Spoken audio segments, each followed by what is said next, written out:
परम प्रेममय श्री श्री ठाकुर श्रीचरण रे मोर अभूमिष्ट प्रणाम। समस्त दादा और मामा को मोर आनंदित जय गुरु। आशा करे समस्ते भलरे अछंती एवं भलरे रहिबे। यह ही प्रमोदल चरण रे प्रार्थना रखे। आज जो टॉपिक नहीं कि मु आसी से टॉपिक टी होची समस्तकर अवगत समस्ते जानती।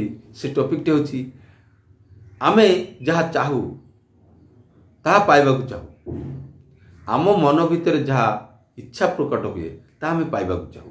से गुडी कौन प्रथम निर्द्विधारे आमे कहि पारू आमे समस्ते आनंद रे रहिबा को चाहू, शांति रे रहिबा को चाहू, सुख चाहू। किंतु कौन कले आमे आनंद रे रही पारिबु से विषय रे विभिन्न व्यक्ति मध्य पार्थक्य थाई पारे। जेपरी जड़े भक्त से भगवान को सेवा करी से आनंद और तृप्ति लाभ करे। जड़े शिक्षक से शिक्षादान करिकी आनंद उपलब्धि करती। जड़े खेलाड़ी से खेलिकी आनंद उपलब्धि करती, आनंद उपभोग करती, आनंद पाती। आउ से खेल जिते से कृतकार्य हुए से केवल आनंद नुह, से ख्याति नाम जश अर्थ मध्य पाती एवं ताहा बल से अनेक किछि करि पारंती। ताहार जहाँ जहाँ प्रयोजन हुए जीवन रे ताहा सब पूरण करती।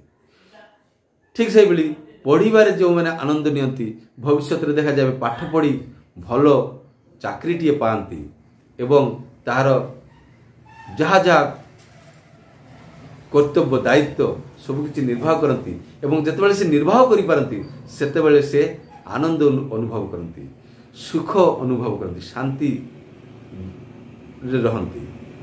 तो आम मैंने समस्ते आनंद पाइबा चाहू। आउरी गोटे जदि आम दिग देखा हेले जड़े मद से मदपान करिकी आनंद उपभोग करती, निशापान करी किए कौन एमती विभिन्न व्यक्ति भितर पार्थक्य अछि। तो आमे जीए जेपरी चाहूचु सी सेपरी केमिति पाइबे। आपण जहाँ चाहिए ताहा ही पाइबे। किपरि आपण जहाँ चाहती ताहा ही पाइबे। किपरि हबो सेटा से विषय रे आज टॉपिकटा आज टॉपिक है आपण जहाँ चाहिए ताहा पाइबे। तो एबे कथा हला जे एई कथाटीर आमे साधारण जानी थाउ जे आमे जहाँ चाहू जहाँ इच्छा करू ताहा आमे पाउनु, आमे करि पारू। कारण कौन आम भीतर किसी त्रुटि थाउची, त्रुटि विच्युति एमती थाउची। तो से दोष गुड़ी को जानिबा दरकार अछि। निजर दोष गुड़ी को जानिकरी ताकू जदि आमे रेक्टिफाई करिबा, संशोधन करिबा एवं ता परिवर्तन किछि भलो माने रेक्टिफाई करिकी पुणी सेथिरे आउरी अधिक किछि भलो उपढौकन देबा हेले आमे निश्चित भाव से दोष को एड़े पारिबा। एबे दोष एड़ेबाटा बा दोष को त्रुटि को ठीक करवा संशोधन करवा ही तो केवल काम नुह। आमे आमर टॉपिक होची कौन जे आमे जहाँ चाहबू ताहा ही पाइबू। किपरि से विषय रे परम प्रेममय श्री श्री ठाकुर सत्यांश बहुत कथा कहिसंती, अनेक कथा कहिसंती जे आमे माने को सर्वप्रथम देखा पड़ो जे आनंदर खनि, आनंदर सूत्र कोठी सत्ता सच्चिदानंदमय अर्थात सत्ता सब बेले सदा तांकर मन प्राण सब बेले आनंद रे भरपूर होता है। आमे जदि सही आनंद पाइबा को चाहूँ हेले सत्ता को ठीक रखिबार अछि। सत्ता अर्थात अस्तित्व, जहाँ अस्तित्व विद्यमान को बुझाए ତାହା ହିଁ ହେଉଛି ସତ୍ୟ। ହେଲେ ସତ୍ୟର ପରିପୋଷକ, ସତ୍ତାର ପରିପୋଷଣ କଲେ ଆମେ ଆନନ୍ଦରେ ରହିପାରିବୁ। ଏହି ସତ୍ତାଟା କ'ଣ ଆମର ଅସ୍ତିତ୍ୱ? ହେଲେ ଆମର ଅସ୍ତିତ୍ୱ କ'ଣ ଚାହେଁ? ଆମେ କୌଣସି ଭଲ କର୍ମ କଲେ ଆମର ମନଟା ପ୍ରଫୁଲ୍ଲିତ ହୋଇଉଠେ, ଆଉ ଯାହାର ଆନନ୍ଦ ଆମକୁ କାହାକୁ ପ୍ରକାଶ କରିବାକୁ ପଡ଼େନି, ନିଜେ ନିଜେ ନିଜ ଭିତରେ ଗୋଟେ ଆନନ୍ଦର ହିଲ୍ଲୋଳ ଖେଳିଯାଏ, ନୁହଁ କି? ତ ସେଇ ଆନନ୍ଦରେ ରହିଲେ ଆମେ ବିଭିନ୍ନ ପ୍ରକାର ସତ୍କର୍ମ କରିପାରୁ, ଆଉ ସତ୍କର୍ମ ଦ୍ୱାରା ହିଁ ନାମ ଯଶ ଖ୍ୟାତି ବଢ଼େ। ଧନ ଐଶ୍ୱର୍ଯ୍ୟ ସେଇ ବାଟରୁ ହିଁ ଆସେ। ପ୍ରେମ ପ୍ରୀତି ଭଲ ପାଇବା ସମ୍ମାନ ଯାହା କିଛି ସେଇ ପଟରୁ ଆସେ। ତ ମୁଁ ଏବେ କେବଳ ମାତ୍ର ସତ୍ୟ ଉପରେ ପ୍ରକାଶ କରିବାକୁ ଚାହିଁବି। କାରଣ ଆମେ ଯଦି କୌଣସି ପ୍ରକାର ଭୁଲ ତ୍ରୁଟି କରେ ଆମେ ମନକୁ ମନ ବିକ୍ଷିପ୍ତ ହୋଇଯାଏ, ବିକାରଗ୍ରସ୍ତ ହୋଇପଡ଼ୁ, ରୋଗଗ୍ରସ୍ତ ହୋଇପଡ଼ୁ। ଆମ ଭିତରେ ଆମର ଚେହେରାରେ ଉଜ୍ଜ୍ୱଳତା ରହେନି, କାରଣ ଆମର ଚିନ୍ତାରେ ଉଜ୍ଜ୍ୱଳତା ନାହିଁ, କର୍ମରେ ଉଜ୍ଜ୍ୱଳତା ନାହିଁ। ତ ଏମିତି ପରିସ୍ଥିତି ହୁଏ। ତ ସେହି ସବୁ କ୍ଷେତ୍ରରେ ହିଁ ଯେତେବେଳେ ଜଣେ ମଣିଷ କୃତକାର୍ଯ୍ୟ ହୁଏ, ଯେକୌଣସି କାର୍ଯ୍ୟରେ ଯଦି ଆମେ କୃତକାର୍ଯ୍ୟ ହୋଇପାରିବା, ହେଲେ ସଫଳତା ଲାଭ କରିପାରିବା, ସେତେବେଳେ ହିଁ ଆମକୁ ଆନନ୍ଦ ଖ୍ୟାତି ଯଶ ସବୁ ମିଳେ, ନୁହଁ କି? ଭାବିକିରି ଦେଖନ୍ତୁ, ଜଣେ ଶିକ୍ଷକ ପଢ଼ାନ୍ତି, ବହୁତ ଛାତ୍ର ରହନ୍ତି। ସେଇ ଛାତ୍ର, ଯେଉଁ ଛାତ୍ରଟି ଶିକ୍ଷକଙ୍କ କଥା ମାନି ଉପଦେଶ ମାନି ଠିକ୍ ସେଇଭଳି ଭାବରେ ହୋମୱାର୍କ କ୍ଲାସ୍ ୱାର୍କ ସବୁକିଛି ଆକ୍ଟିଭଲି କରନ୍ତି, ସେ ସବୁବେଳେ ଛାତି ଫୁଲେଇକି ଶିକ୍ଷକଙ୍କ ସାମ୍ନାରେ ଛିଡ଼ା ହୁଅନ୍ତି ଏବଂ ଶିକ୍ଷକଙ୍କର ସାବାସୀ ପାଇବା ପାଇଁ ସେ ପ୍ରସ୍ତୁତ ହୁଅନ୍ତି ଏବଂ ସେ ସଦାବେଳେ ଖୁସିରେ ରହନ୍ତି। କାରଣ ସେ ଉପଦେଶକୁ ପାଳନ କରି ସଫଳତା ପ୍ରାପ୍ତ କରେ, ସଫଳତା ହାସଲ କରେ। ତେଣୁ ସେ ଶାନ୍ତିରେ ରହେ, ଆନନ୍ଦରେ ରହେ, ଆହୁରି ଆହୁରି କରି ଚାଲେ, କରିବାର କେବେ ଶେଷ ନାହିଁ। ଠିକ୍ ସେଇ ତାର ବିପରୀତରେ ଯଦି ଆମେ ଦେଖିବୁ, ଯେଉଁ ଛାତ୍ରଟି ହୋମୱାର୍କ ଠିକ୍ ଭାବରେ କରନ୍ତି ନାହିଁ, ଘରେ ଯାଇକି ପଢ଼ନ୍ତି ନାହିଁ, କିଛି କରନ୍ତି ନାହିଁ, ସେ ମୁହଁ ଲୁଚେଇ ଲୁଚେଇକି ବୁଲେ।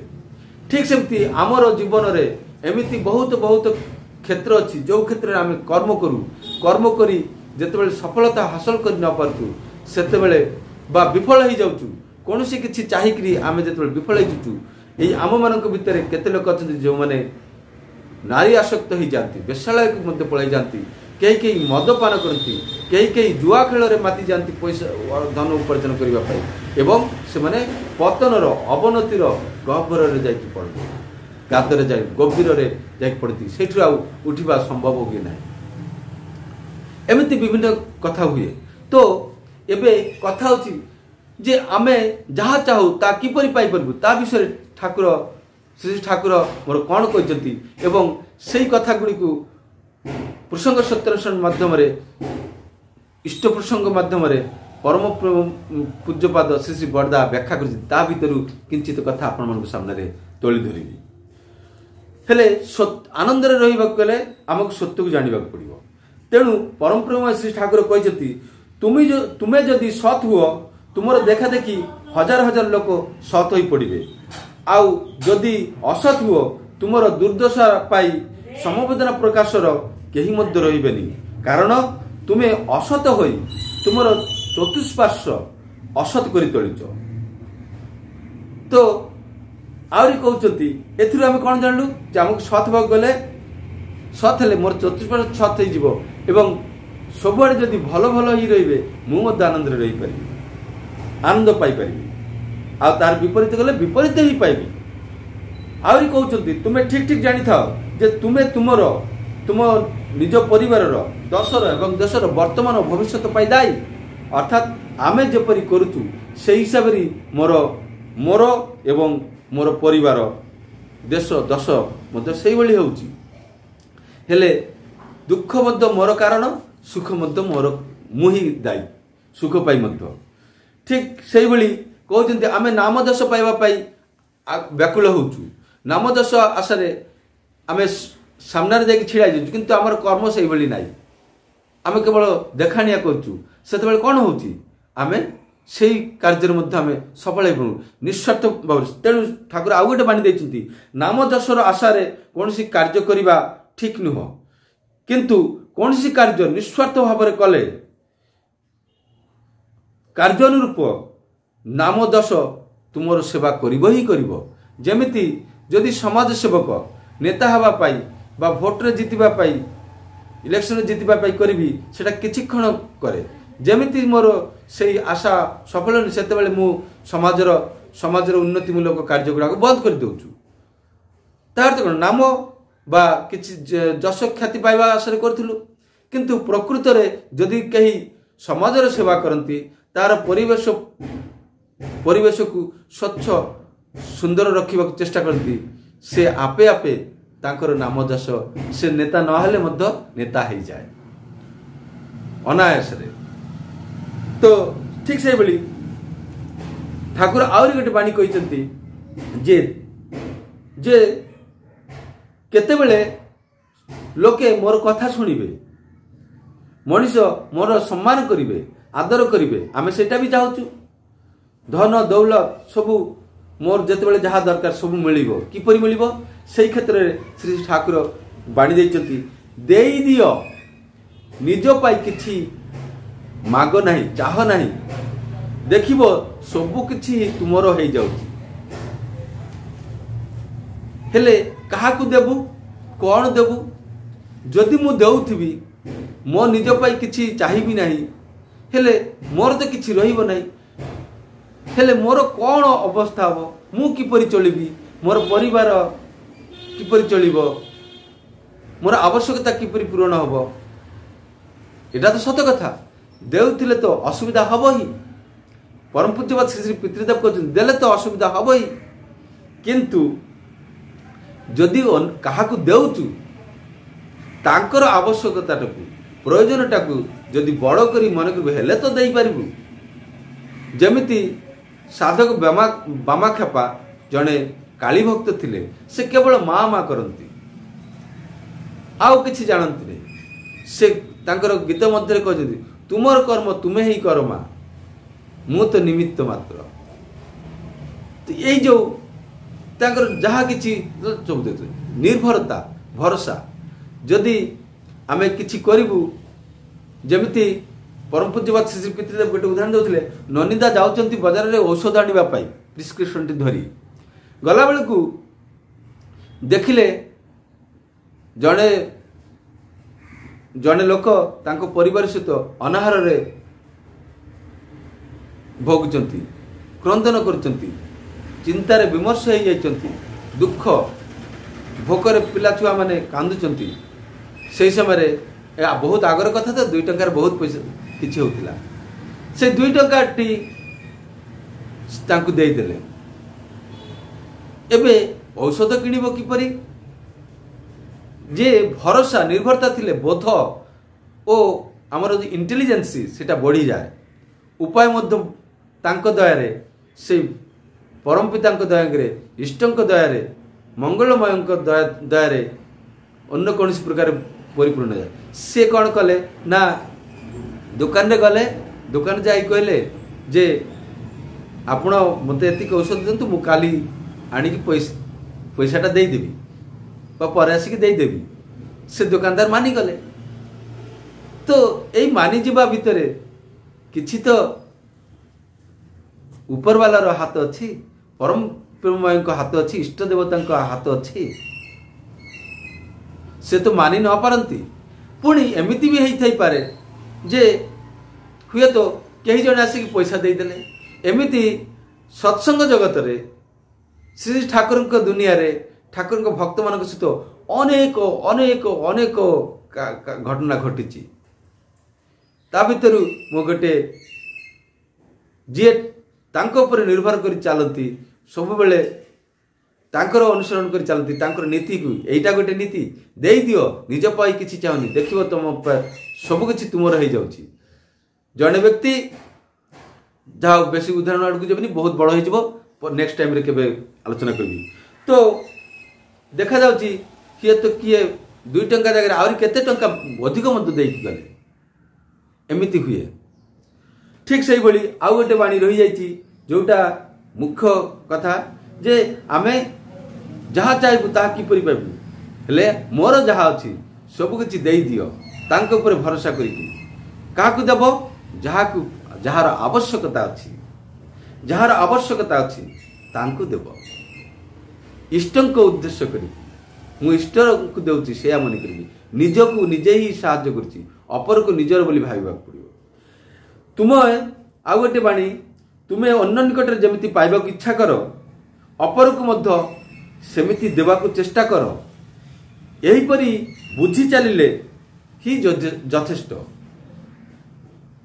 अपना अपनी ही अपनार छाए समस्ते तुमको पसंद करिवे भलो पाइबे हेले मते तुच्छ ही रहिबा पड़िबनी मु अन्य कोठर जमिति जहाँ पाइबा चाहे मुझे सेमानक पाई सेतिकी करबा चाहिबी अपना छाए सेमाने मते भलो पाइबे सेमाने मते मध्य ताहा ही देवा चेष्टा करिवे जेमिति समुद्र केबे मध्य कोनसी किछि जहाँ भी किछि समुद्र आपण पकांतु न कहीं दान दियंतु न कहीं से केबे मध्य रखंती नहीं कार जिनिस से फेरई दियंतु ए प्रकृति मध्य ठीक सही भली आमे जहाँ प्रकृति को देउ तार अजस्र गुण आमको दियंती तेणु तो आमे बंचिकी अच्छु तेणु नाम जास ख्याति प्रेम प्रीति भल पाइबा जहाँ किछि आमे चाहू ताहा जदि आमे देवा सब देवा को चेष्टा करिबा हेले आमे निश्चित भाव में पाई परिबा एमिति ठाकुर कर मूल संपद होची एई देवाटा ही परम प्रेम श्री श्री ठाकुर अनुकूल चंद्र एई जो विंश शतक कलिजुगर शेष आसी आज तांकर रथ दुर्बार गति गोटे पर गोटे स्थान माड़ी चली आगे चली विश्व सारा विश्व रे किपरि एई जो देवार ठाकुर केबे काहाकू पर बोली भाबु नथिले जहाँ किछि करथिले निज पाई करथिले अर्थात समस्ते तांकर निजर से कहार उपकार कर नथिले तांकू पचारा गले से कहथिले मु तो काहाकू पर बोली भाबी पारनी जहाँ किछि करछि मोर निजर स्वार्थ रे करछि निजर पाई करछि आ ए जो समस्त स्वार्थ को जे निजर स्वार्थ बोली भाबंती ताकू तांको पाई लक्ष लक्ष कोटी कोटी मनीष आज जीवन देवाकू प्रस्तुत कहीं केवल मात्र गोटे ही आउ श्री ठाकुरंकर यही धन ऐश्वर्य प्रेम प्रीति देखिकी केते लोक केते कथा कहउचंती तार तार हिसाब नहीं किंतु ठाकुर ठाकुरंक काम करि चलचंती तांकर काम प्रकृति माध्यम रे अनायास रे व्यापी चली एक को दुई गुण कले दुई दुई रो दुई गुण कले चारि चारि रो दुई गुण कले आठ आठ रो गुण दुई गुण कले 16 एमिति भाव गुणान्वित होई धीरे धीरे वर्धित होई सारा विश्व रे तांकर सार्थकर पताका सत्संगर आंदोलन पताका सत्संगर तांकर इष्ट प्रतिष्ठार जो ध्वजा सबुआड़े व्यापी चली आसतु आमे समस्ते जहाँ भी पाइबा चाहूँ ताहा आमे देवा को चेष्टा करवा आमे जमितिटा पाइबा चाहूँ सेमितिटा देवा निश्चित भाव में आमे जहाँ चाहबू ताहा ही पाइबू ठीक अच्छे आज आलोचना ये शेष कर भूल त्रुटि हेले क्षमा करें समस्ते भल रहिबे जय गुरु वंदे पुरुषोत्तम।